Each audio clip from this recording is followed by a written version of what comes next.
Good afternoon and welcome. At this time, I'd like to call our City Council work session to order. We have one topic for discussion this afternoon, and that's a presentation of the fiscal year 2024 Annual Comprehensive Financial Report. Mr. Manager. Yes, Mayor, Vice Mayor, members of council. This presentation will be provided in two parts.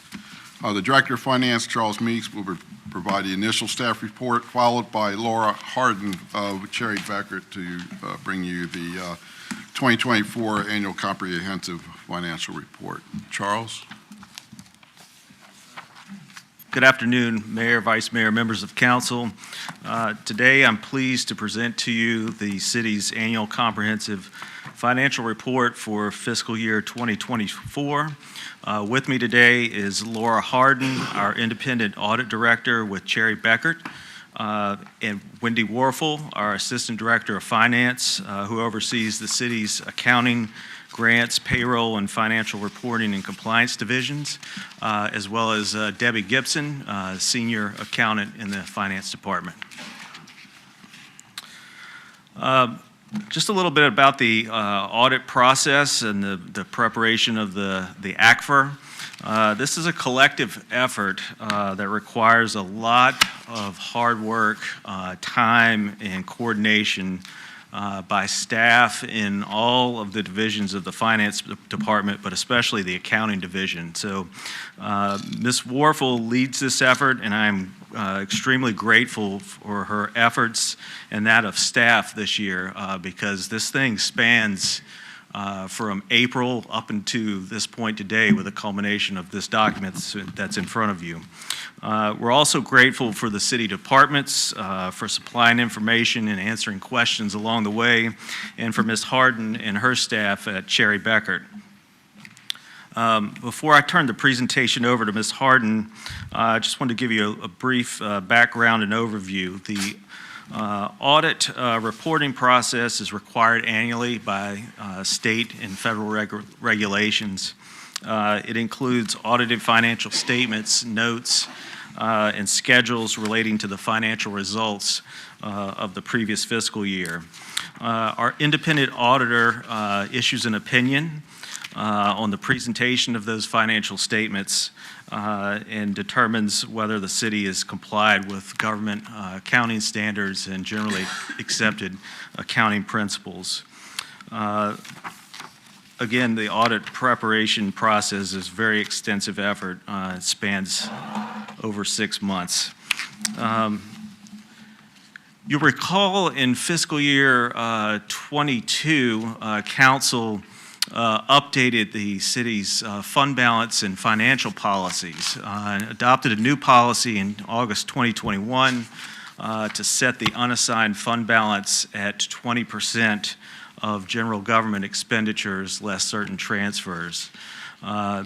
You also established a waterfall mechanism so that any additional surpluses beyond the 20% at the end of each year would fall to budget stabilization and a capital reserve. Based on the fiscal 2024 results, our unassigned general fund balance needed to achieve the 20% policy increased from $98 million to $106.7. So we've achieved our 20% policy this past fiscal year. We had a general fund surplus of $33.8 million, primarily comprised of additional property tax revenue and other local taxes in excess of budget estimates, as well as expenditure savings. The Budget Stabilization Fund we have met the 2.5% target for that. It's increased from 12 to 13.3 million, and our capital projects reserve has increased from 48.7 million to 60.7 million. Providing us with that extra layer of security for unforeseen economic emergencies and for capital project needs and opportunities. With that, I will turn it over to Ms. Harden to provide you with the financial audit.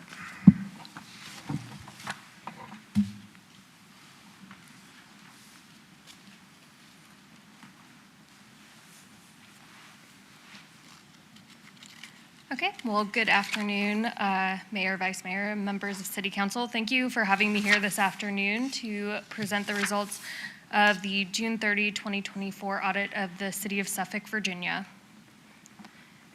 My name is Laura Harden. I am the Engagement Director who oversaw the audit of the city. I am the one who ultimately signed our audit opinion and takes responsibility for all of the work that my team performed. We also do have a second independent partner reviewer who's outside of our engagement team who performs a review after we've completed our documentation in the file, as well as reviewing the city's annual comprehensive financial report to give us that independent second review. Shelby Brown was the manager on the audit and dealt very significantly with everyone within the city. As Mr. Meeks did let you all know, the audit is a very long process that does span a significant amount of time and is a very big effort for the entire city. So first I'll go over the results of the audit. So we did perform our audit for the fiscal year ended June 30, 2024, and we issued our audit opinion on December 2nd, 2024. We issued what's called an unmodified opinion on the financial statements. That is the best opinion that you can receive as a result of an audit, and it's really the only opinion that you would want to receive. We do perform audits under both government auditing standards as well as the Commonwealth of Virginia's Auditor of Public Accounts specifications for audits of counties, cities, and towns. We did not identify any instances of non-compliance that are required to be reported under government auditing standards. We did identify one instance of non-compliance under the Auditor of Public Accounts specifications. That's described in our schedule of findings and question cost as item number 2024-001. We did not identify anything that we consider to be a material weakness in internal control over financial reporting. If we identified any internal control deficiencies, we would disclose those to you today. We also perform what's called a single audit. This is the audit of the federal funding that federal expenditures within the city. We also issued an unmodified opinion on the city's compliance with each major federal program. Once again, that is the best opinion that you can receive. We also did not identify any material weaknesses in internal control over compliance in accordance with uniform grant guidance. We did not identify anything that was a corrected or uncorrected misstatement during our audit process. The significant accounting policies of the city are described in Note 1 of the financial statements. There were no new accounting policies that were adopted, and no existing policies were changed during the year. We do get an understanding of the city's related party transactions as a part of our audit process, and we did not identify any that were not previously disclosed to us or resulted in any kind of non-compliance with laws or regulations. We did not identify anything that we consider to be a significant or unusual transaction. These would be things that are outside of the normal course of business for the city. In the financial statements, there are some items that are considered to be significant accounting estimates, which means that these items can change year over year based on the underlying assumptions that go into making those estimates. The most significant to the city's financials are its allowance for doubtful accounts on taxes receivable, capital asset depreciable lives, the actuarially computed pension and OPEB assets liabilities and deferred flows of resources, and the risk management claim liabilities. Financial statement disclosures are considered to be neutral, consistent, and clear. We did not have any difficulties in dealing with management during our audit process, nor did we have any disagreements with management. We didn't have to consult with anybody outside of our engagement team for any kind of contentious matters. Management did sign a representation letter that stated the date of our audit opinion that represented to us that they provided us all the information we need to complete our audit. We are not aware of any consultations that management had with other auditors that would be any kind of opinion shopping. We also did not identify any other findings or issues that are required to be reported to you. We did not identify any fraud or illegal acts, and we do not have any going concern matters to report. We do provide a couple of non-attest services. So the first is that we completed in the appropriate sections of the data collection form that's related to the single audit reporting. And then our advisory team did assist in the preparation of the city's annual comprehensive financial report, and they will be assisting in the Auditor of Public Accounts comparative cost transmittal. In regards to those services, management did assign someone to oversee those services and ultimately take responsibility. We do not make any management decisions in performing any of these services. We're not aware of any circumstances that impair our independence, and we are considered to be independent of the city and have met our ethical requirements related to the audit. This just notes that there's a few different sections within the financial statements that aren't basic financial statement. For the required supplementary information, this is required by GASB. We don't opine on that. Supplementary information, we do provide what's called an in relation to opinion, ensuring that the information is in accordance with the basic financial statements. And then the other other information, we also do not provide an opinion on. We do look for any material inconsistencies, and we didn't identify any. And then lastly, upcoming financial reporting changes.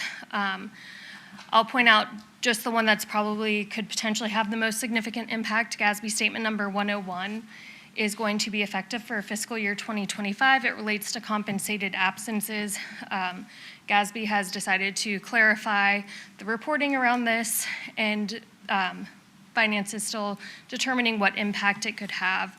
But essentially what the standard is doing is if you've earned leave and it's more than likely to be used in a future period, it's required to be accrued onto the books for certain types of leave, versus what has been done in the past is if it's has to be paid out, that is when it's the liability is accrued. And with that, I will answer any questions or take any comments that you might have. Okay, thank you so much. Council, questions or comments? Everybody quiet this evening. It's a good news story, as it usually is with finances in the city of Suffolk. I appreciate everything that our staff does every day, because the management of that kind of money, I see our treasurers here, so we're maxing out our investments on all those reserve funds we've got there, but the management team that we have, our finance committee that meets quarterly.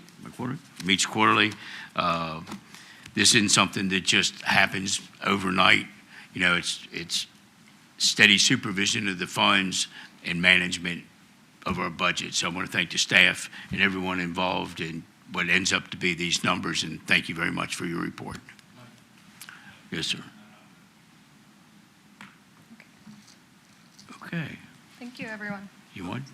No, I was just going to say, as much as the city has grown, it's reassuring to have the auditor come in and basically say that even though we're growing significantly, our ability to keep control of our finances and where the money is going and being good stewards of the taxpayers' money is very reassuring. And it's also, with the way things have gone up and whatnot, it's good to see that kind of money in the capital reserve fund for unexpected project or unexpected cost increases. So that's all I want to say, and thank you very much.